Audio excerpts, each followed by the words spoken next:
convidado de hoje para o Diálogos Públios é Eugênio Aragão. Jurista, ex-ministro da Justiça, Aragão tem uma trajetória marcada pela defesa do Estado Democrático de Direito. Formado em Direito pela UNB, onde é professor titular, ele é doutor em Direito Internacional Público pela Ruhr Universität Bochum, na Alemanha. Construiu uma sólida carreira no Ministério Público Federal, em que é subprocurador-geral da República aposentado. Advogado militante, sócio fundador do escritório Aragão e Tomás Advogados Associados.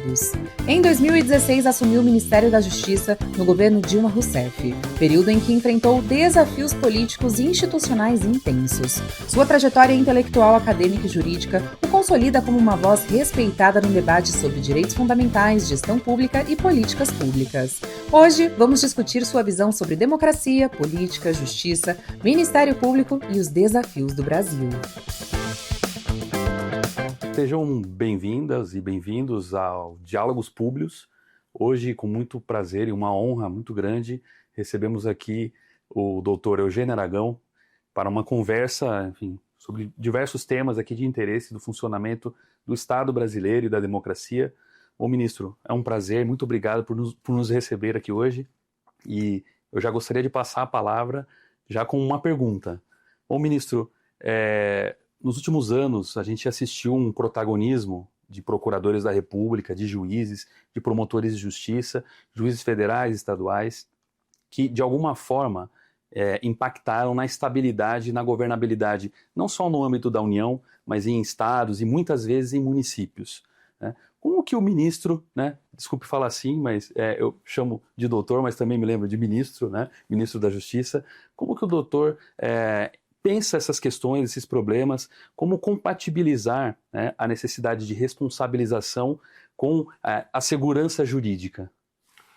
Tem vários aspectos aí para serem considerados. O primeiro deles é a forma como a instituição se comunica. E isso faz toda a diferença. Se a instituição se comunica de forma, vamos dizer, a buscar protagonismo, né, social e político, ao invés de se limitar a informar, né, é evidente que aparecem distorções. Porque aí o trabalho do colega no Ministério Público não vai ser mais um trabalho à busca de estabilização das relações jurídicas, de defesa do Estado de Direito, mas vai ser uma busca por um protagonismo pessoal ou corporativo para ter ganhos corporativos também, né? E aí realmente a missão se perde. E eu tenho visto que o principal problema que nós temos sofrido na era da internet no Ministério Público, isso tem tudo a ver com isso, é essa forma distorcida de comunicação institucional, né? Nós não podemos permitir que a instituição seja, vamos dizer, comunicada através de projetos pessoais de seus membros. Ela precisa ter uma comunicação em que o que aparece é a instituição e não o procurador, né? Então, o correto é o quê? São os informes dados através de notas à imprensa, né? Um porta-voz do Ministério Público, jornalista, comunicando-se com o público. Mas os procuradores, eles têm que se preservar. Porque senão eles começam a ser parte do próprio conflito, buscando levar o conflito para um lado ou pelo outro, ao invés de serem apenas os fiscais da lei com imparcialidade. Porque apesar do Ministério Público ser parte, ele é uma parte imparcial. Porque o Ministério Público pode oferecer uma denúncia e pode, a seguir, pedir a absolvição do réu. Da mesma forma, o Ministério Público pode oferecer uma ação civil pública e, no final, ver que a ação civil não mostrou nada. E ele pode também, nesse caso, também dizer, olha, Este caso realmente verificou-se na instrução que não houve suficiente lastro probatório, então é pela improcedência. Portanto, é uma situação muito diferente de um advogado, que é parcial. Não, o Ministério Público não é isso. E tem outro problema também. É a falsa compreensão dos institutos ou dos princípios que regem o Ministério Público na Constituição. A Constituição, no artigo 127, diz que o Ministério Público se rege pelos princípios institucionais, né, da unidade, indivisibilidade e independência funcional. São os três. Os três vão juntos. Não é só independência funcional, esquece unidade e indivisibilidade, que ninguém sabe o que é. Mas o que significa cada um? O Ministério Público é uno, significa que ele não é um Ministério Público acusador e Ministério Público custos legis. Não, ele é os dois ao mesmo tempo. Né? Ele é uno, é uma coisa só. Ele é indivisível. Significa que ele não se divide em pequenos órgãozinhos, cada um é um Ministério Público por si. E isso implica o quê? Que as ações têm que ser coordenadas. Não é uma ação individual de cada um. Né? Por isso a liberdade que se espelha na independência funcional, ela se agrega à unidade e à indivisibilidade. Significa o quê? Se eu não concordo com uma tese que, vamos dizer, foi firmada pelos colegas na Câmara e no Conselho Institucional, o máximo que eu posso fazer é simplesmente me dar por suspeito por razões pessoais e pedir a redistribuição daquele caso e compensação contra o caso. É o máximo que eu posso. Eu não me sinto à vontade de seguir essa linha porque minha convicção é outra. Pronto. Tá bom. Mas esse é um ponto importante, doutor, porque o que a gente viu nos últimos anos é a independência funcional sendo instrumentalizada, né, em prol de projetos de carreira, em projetos políticos de carreira, né, e mesmo nessa questão da comunicação.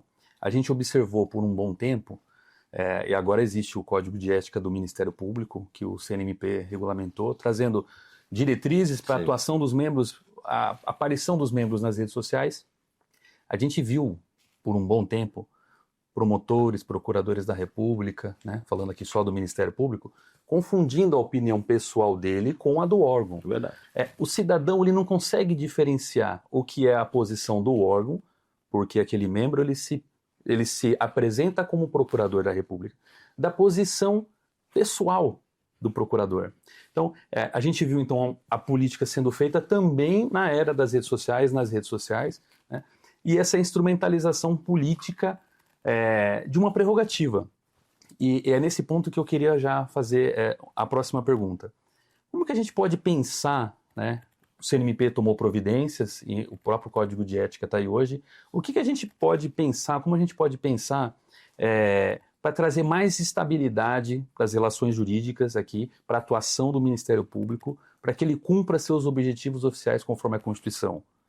Pensando essas questões da independência funcional e para que esse Ministério Público, ao final, não se torne cada membro do Ministério Público um Ministério Público.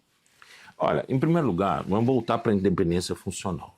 A independência funcional, ela não é simplesmente um fato, vamos dizer, uma garantia ilimitada. Não é. Nem o juiz, na sua independência, ele tem uma liberdade ilimitada calcada nessa independência. Por quê? O juiz, ele é independente nos limites da lide. Tem a tese do autor, tem a tese do réu, e ele tem a liberdade de apreciação neste intervalo, que a gente chama de lide.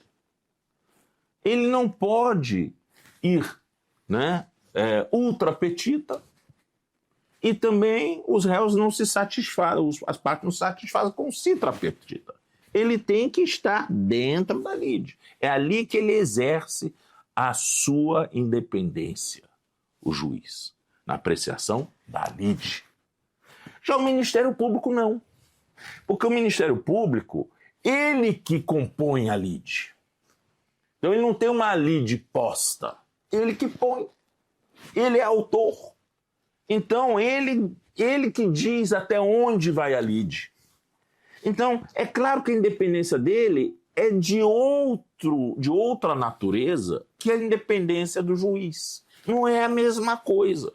E precisa ser balizada por quê?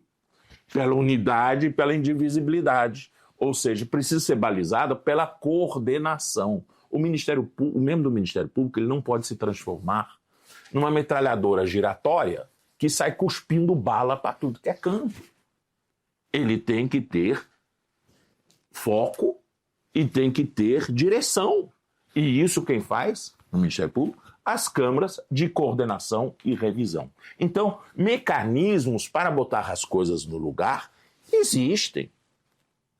É só realmente os órgãos internos do Ministério Público se fazerem respeitar. Mas aqui temos um problema que talvez eu não tenha enfrentado corretamente quando era membro do Ministério Público.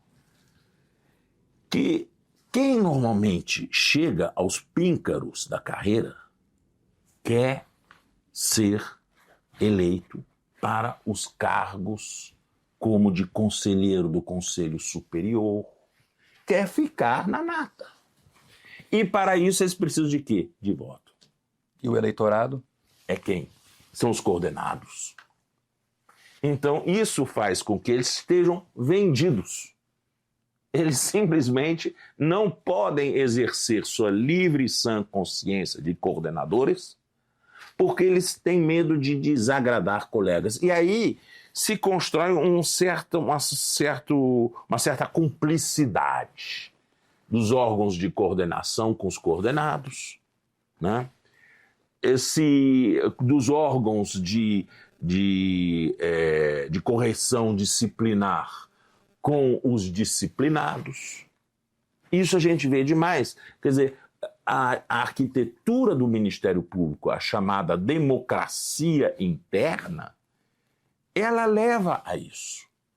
E não quero dizer que isso seja de todo errado, mas precisa ser modulado. No caso dos estados, tem até um agravante maior. Promotores substitutos votam para escolher o procurador-geral, para compor a lista tríplice. Aqui, nós no Ministério Público Federal não existe isso regulamentado em lei, mas existe isso através daquela lista da Associação Nacional dos Procuradores da República. Em muitos casos, até os aposentados votaram, né? E essa lista era impingida ao presidente da República, né? Foi Bolsonaro o primeiro a desconsiderá-la completamente ao escolher Augusto Aras, e agora o presidente Lula, ao escolher Paulo Gustavo Gonet, também desconsiderou a lista. Ou seja, com o fenômeno Lava Jato, a lista se desmoralizou. Aliás, o Ministério Público hoje anda em baixa, pelo menos no seu prestígio como instituição. Isso é lamentável. E esse aqui já aproveito. Isso é lamentável. Porque esse é um outro ponto importantíssimo. Bom, o Ministério Público da Constituição de 88 ele foi projetado, né, para fazer... naquele momento da redemocratização, precisava-se de uma instituição, né, que assegurasse responsabilização, né, e que reduzisse traços de patrimonialismo que insistem em permanecer no Estado brasileiro. Sim. Né? E nesse tempo todo, né, e aqui eu estou fazendo, né, buscando uma trajetória institucional, pensando aquelas discussões da Assembleia Nacional Constituinte para o que temos hoje. A gente tem observado mudanças no perfil dos membros, a gente tem observado uma ampliação dos espaços de atuação, inclusive o CNMP avançou em alguns sentidos por resolução, nesse sentido, em matéria penal, processual penal, né? No período em que o procurador-geral era o Rodrigo Janot, né? E eu queria entender, saber do senhor, o que o senhor pensa, né, daquele Ministério Público que era discutido, né, em que a autonomia do Ministério Público, ela bastante relevante para que ele cumpra seus objetivos oficiais, Como essa autonomia hoje, ela tem sido exercida, como ela tem sido e eventualmente instrumentalizada em torno desses projetos de poder, pessoais às vezes de alguns membros? Olha, nossa Constituição daqui a 3 anos vai fazer 40 anos. Então dá um bom tempo. O Ministério Público que nós tínhamos naquela época tem pouco a ver com o Ministério Público de hoje. Por quê? Era um Ministério Público que tinha saído da ditadura. Houve alguns fatos traumáticos dentro do Ministério Público, como, por exemplo, o assassinato de Pedro Jorge, de Melo e Silva. Havia já uma atuação de grande resistência dentro do Ministério Público à forma autoritária como o Ministério Público era administrado na época pelo Procurador-Geral Inocêncio Martins Coelho, né? Aliás, uma pessoa maravilhosa, como pessoa, pessoalmente hoje, é um estudioso de escola e não tem absolutamente nada pessoal nisso. Mas naquela época histórica, ele encarnava dentro do Ministério Público a ditadura, né? Então tinha uma resistência a ele. Tanto que, quando o Tancredo Neves foi eleito para ser sucessor de Figueiredo, quem ele escolheu para ser o Procurador-Geral da República? José Paulo Sepúlveda Pertence. Um advogado respeitável, promotor de justiça cassado do Distrito Federal, que, depois de cassado, foi trabalhar com o Vitor Nunes Leal, o ministro do Supremo Tribunal Federal, cassado, né? Então foi uma coisa foi realmente para fazer uma cesura, para dividir o tempo. Aqui, ó, agora temos um novo tempo.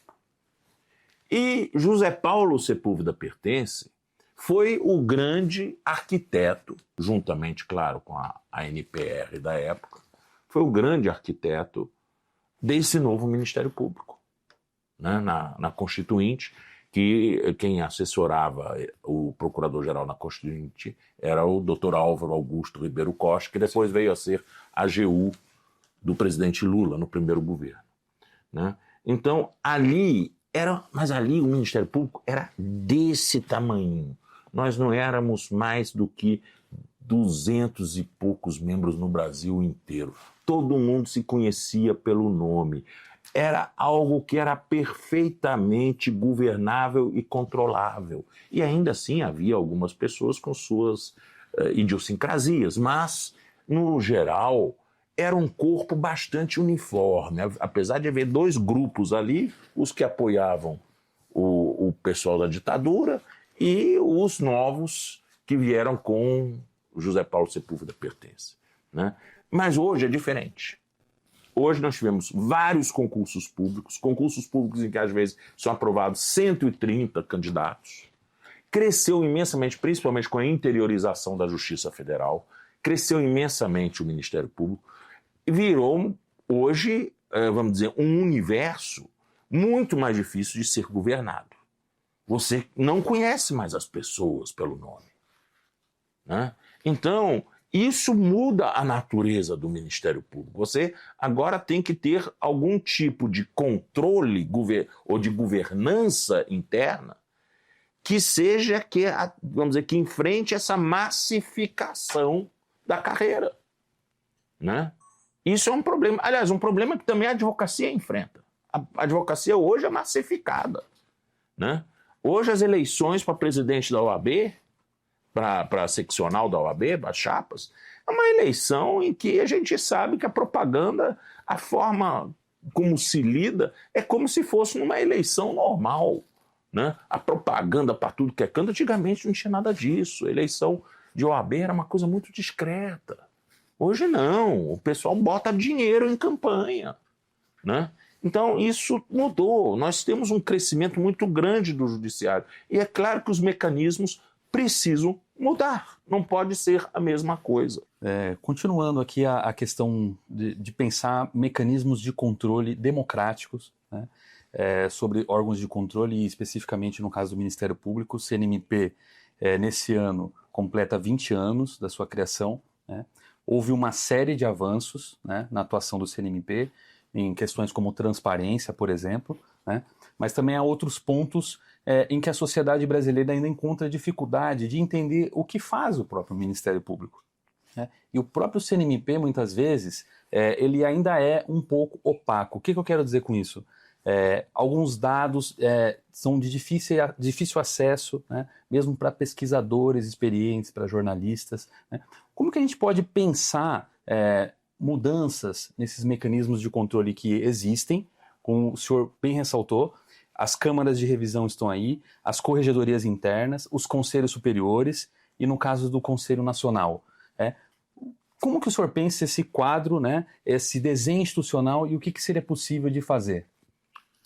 Difícil a gente dar uma... Se eu tivesse a solução para esse problema, né, que o problema seria fácil. E não é fácil, né, porque se criou uma cultura de uma, vamos dizer, talvez até uma contracultura da desobediência a normas, né? E isso tem até, vamos dizer, uma certa responsabilidade dos próprios órgãos colegiados, né? Porque há verbas, por exemplo, que são pagas no Ministério Público sem previsão legal, né? Feito por um acordo entre CNMP e CNJ, nós vamos pagar um adicional aí por acervo, por plantões, por acúmulo de ofícios. Super salários. Aí o outro diz assim, tá bom, nós também fazemos. E aí, por resolução, se cria verbas. E hoje chega a um ponto tal que essas verbas, vamos dizer, não previstas em lei, elas chegam quase a dobrar os ganhos dos colegas, né? E elas, sobretudo, e isso daí não é meu caso, mas outros colegas aposentados reclamam muito, porque vão acabando dizendo assim, mas a gente não é vitalício, a gente não recebe a mesma coisa que os colegas em atividade? Não, você recebe a metade. Os colegas em atividade recebem muito mais do que você. E isso leva a outras distorções.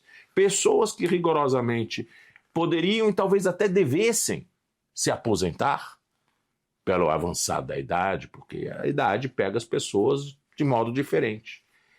Não se aposentam, ficam até os 75 anos porque não querem perder essa verba. Isso trava muito a carreira trava também, a né? carreira. E outra coisa, que inventaram também depois da pandemia, que também, a meu ver, é contrário a toda a consideração de qualidade no serviço público. Hoje, no Ministério Público, um subprocurador-geral da República pode estabelecer seu domicílio em qualquer canto do Brasil. Um procurador regional, em qualquer canto da região.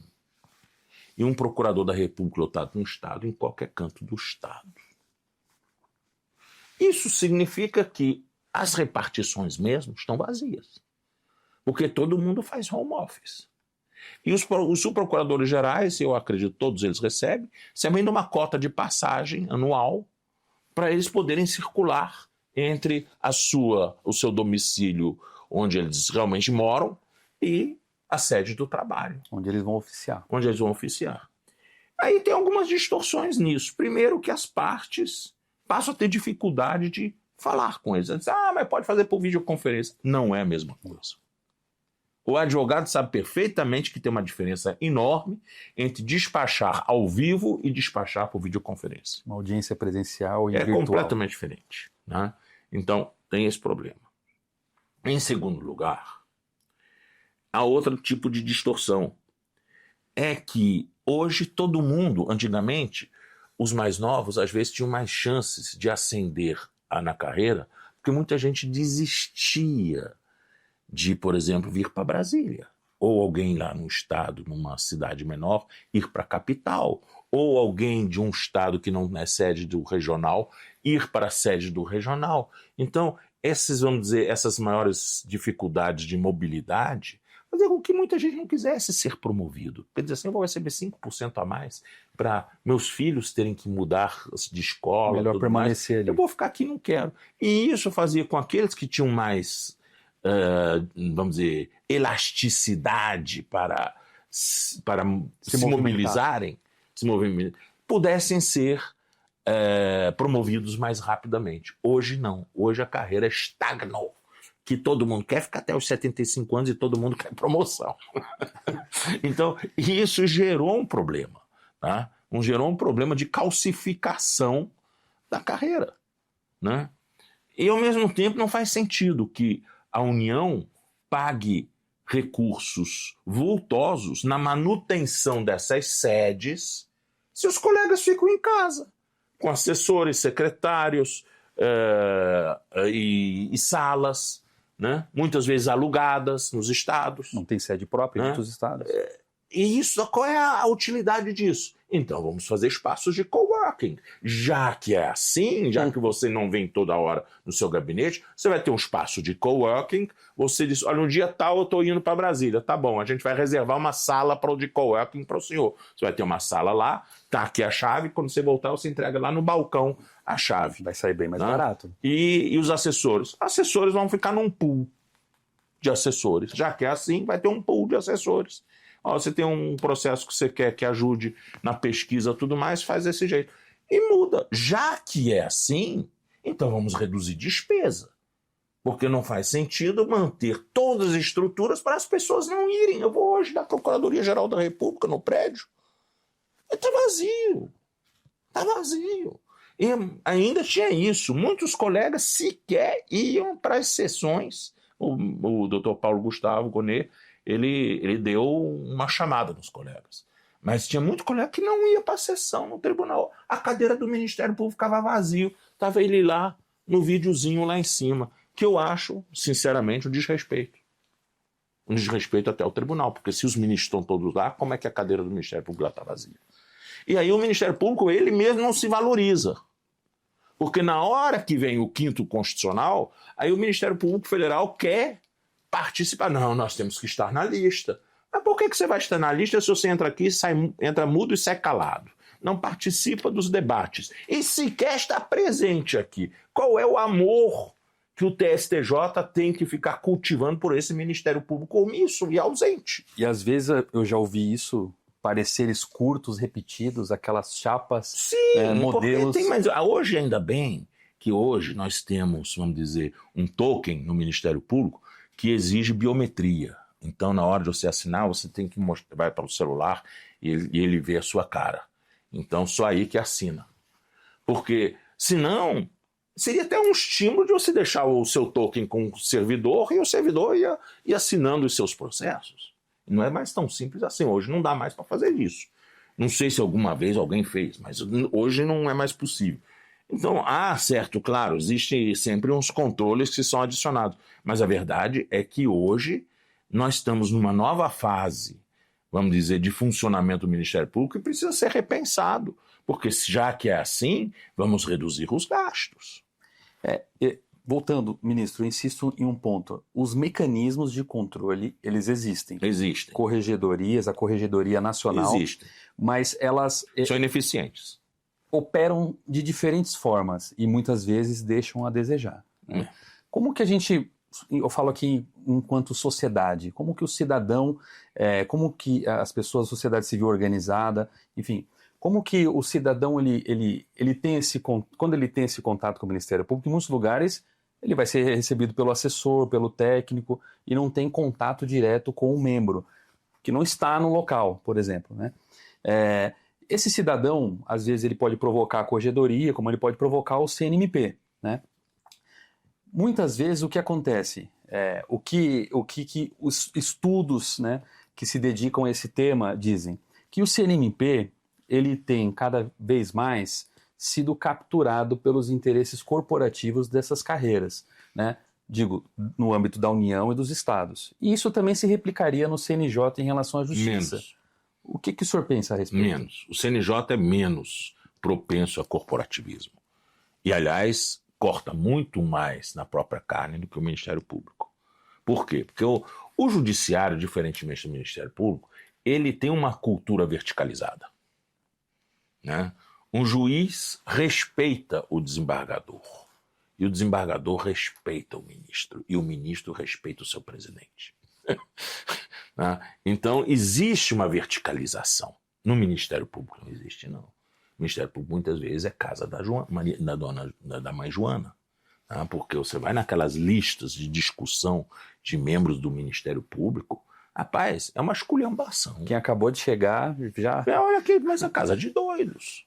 Né? Porque todo mundo contesta todo mundo. Não existe, não sobra para ninguém. Mete o pau no procurador-geral, mete um pau em todo mundo. Quer dizer, há um clima anárquico, mas isso aqui faz parte dessa cultura do Ministério Público já há muitos anos. Já há muitos anos. Na verdade, ela se tornou mais, vamos dizer, mais frequente ou mais ruidosa na época do Brindeiro, quando o Ministério Público se politizou muito contra o Fernando Henrique Cardoso. E eu me incluo, eu dou minha mão à palmatória. Eu acredito sim que naquela época a gente tinha uma visão bem politizada, né? Contra a privatização, né? Contra diversas iniciativas governamentais que nós contestávamos com todo o rigor, mas dentro de um modelo de Estado que nós concebíamos sem considerar que quem tinha sido eleito tinha uma outra concepção. Sim. Esse é um ponto, esse é um ponto importantíssimo, e aí a gente já começa a encaminhar para o final dessa conversa, que está ótima, que se pudesse duraria mais de hora. Quando a gente fala de projetos de governo, quando a gente fala do político eleito, a gente tá falando de alguém, né, que representa o povo soberano. Tem legitimidade. Exato. E os órgãos de controle, cada vez mais, e aqui não estou me limitando ao Ministério Público. Quando eu falo órgãos de controle, eu estou incluindo tribunais de contas, uma rede de accountability da administração pública mais ampla. O que a gente ouve muito, inclusive há estudos sobre isso, né, de que o gestor, né, ele, principalmente no nível municipal, ele tem muito medo do controle, né, tem medo de assumir posições, né, a pessoa tem medo de assumir um cargo na administração, de secretário, né, algo do tipo. No final, o que eles dizem? É o meu CPF que está ali, né, e o órgão de controle ele vem com tudo, com requisições, vem com ação civil pública, com inquérito civil, no caso do Tribunal de Contas, improbidade, tudo isso. E inelegibilidade. E inelegibilidade. Então, como pensar esse modelo atual, né? Digo, a necessidade de responsabilização de desvios, né, por desvios eventualmente praticados, compatibilizar isso com autonomia, né? Autonomia para que o gestor ele decida, ele inove, ele tenha uma margem de experimentação, para que ele tome decisões que às vezes, né, não estão devidamente ou ainda foram testadas. Ele tem medo de inovar, o gestor no Brasil. Como que é possível pensar isso alcançando, por exemplo, inclusive a própria formação dos membros dessas carreiras, né, a avaliação de desempenho de membros dessas carreiras que a gente está conversando aqui hoje?